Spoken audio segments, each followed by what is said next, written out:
I've been asked to make this presentation, and I've used information from the people that are actually working down in the Sea of Cortez at this very time. So the vaquita has the dubious distinction of being the most endangered cetacean in the world right now. The ICUN status has it at the moment as critically endangered and declining, and data deficient, as most porpoise species are. And the biggest threat is, to this species is the entanglement in fishing nets, which is why it fits nicely into today. Whoops, pressed the wrong one, Dylan. Oh no. There it is. And my big fingers.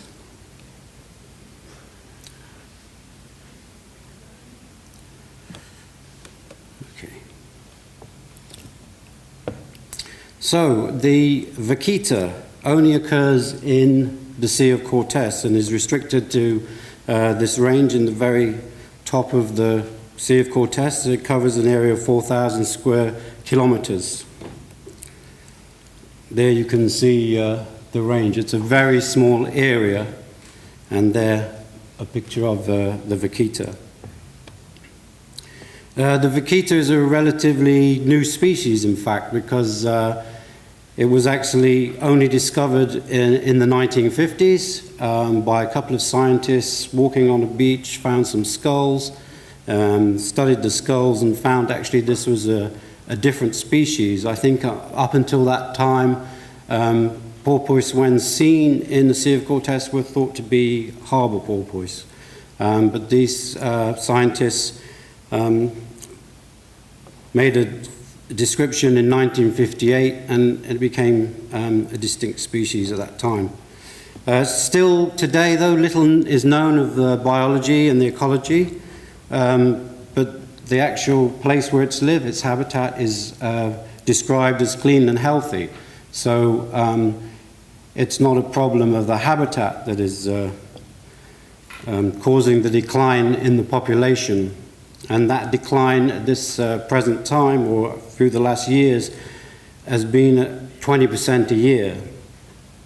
There are possible other factors, but most stranded vaquita have been found to actually be in nets or have been previously entangled in nets. Most of the problem has been caused by illegal, indiscriminate fishing, and in recent times, mostly for this fish called the totoaba. I'm not sure if that's how you pronounce it, that's how it's written. This particular fish is valued for its swim bladder. It has a large swim bladder, and these swim bladders are worth a lot of money. It's one of these things that's considered in Asian countries to be of some benefit. I think maybe an aphrodisiac or something similar. And the trade of these swim bladders is worth between 10 and 20,000 US dollars a year. So you can see why some fishermen might be tempted to go fishing for it. And a recovery effort by the North American Conservation Action Plan.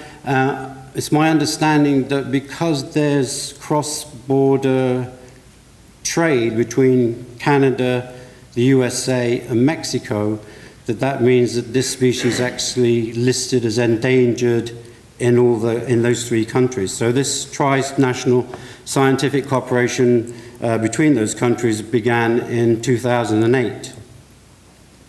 Other conservation actions that have been implemented is the encouragement of different fishing methods, and also compensation has been offered to fishermen for actually stopping fishing and finding another way of earning an income.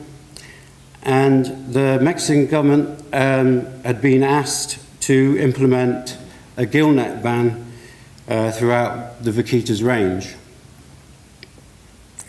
There was the creation of this International Committee for Recovery of the Vaquita, known as SERVA. There's been huge in financial investment since 2007 by the Mexican government, and it is actually the largest ever conservation program run in Mexico. At this time, up until the beginning of this year, at least 230 boats have been withdrawn from this fishing activity, and another 150 have been encouraged to use different fishing methods. And also, recently, several of the traffickers of this swim bladders have been arrested. It's an illegal trade. And then the recommendation by SERVA was actually implemented in 2015. So gill nets were banned throughout the Vaquita's range. Previously, the ban had been restricted to the biosphere area, later to the refuge, and eventually the scientists encouraged the government to see that actually what was needed was a full exclusion zone of the Vaquita range, because the boats were always coming in right to the edge of the range.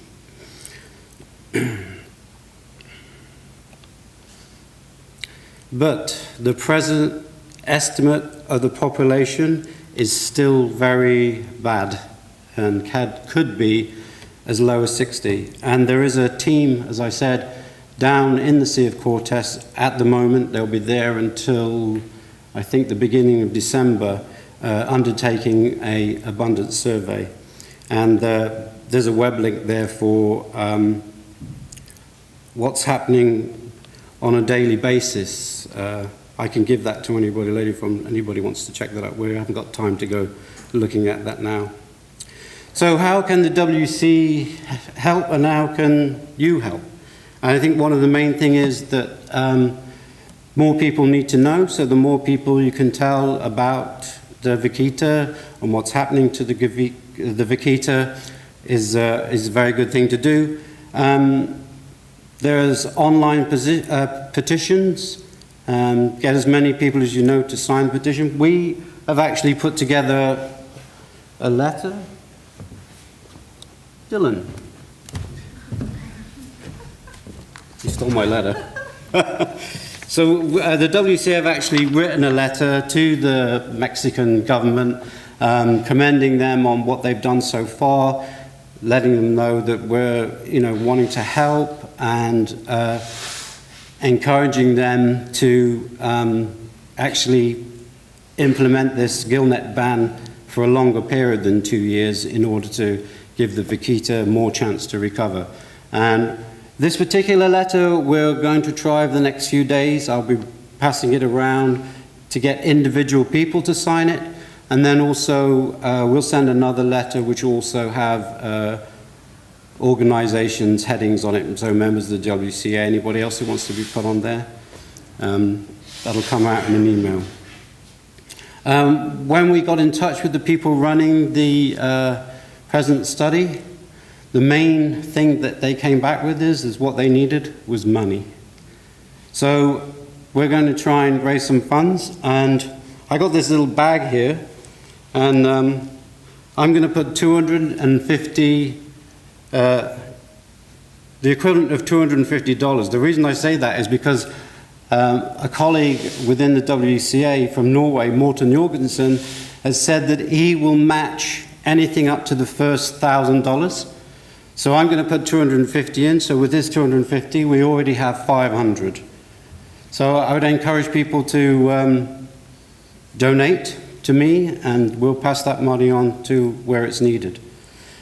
Also, there's another way to help us raise some funds. We're going to have this fundraising dinner tomorrow evening, and we hope to raise some funds for the Vaquita there also. I'd like to give special thanks to Dr. Hannah Hall, who actually gave me permission to use some of these slides, which was from her presentation given at the Vancouver Aquarium, Vanishing Vaquita Eyewitness to Extinction, which you can, It's actually probably, rather than trying to write down that link, it's probably easier to just Google Vaquita Vancouver Dr. Hall, and it's a very good presentation, slightly more detailed than what I just gave. Okay, that's me. Thank you.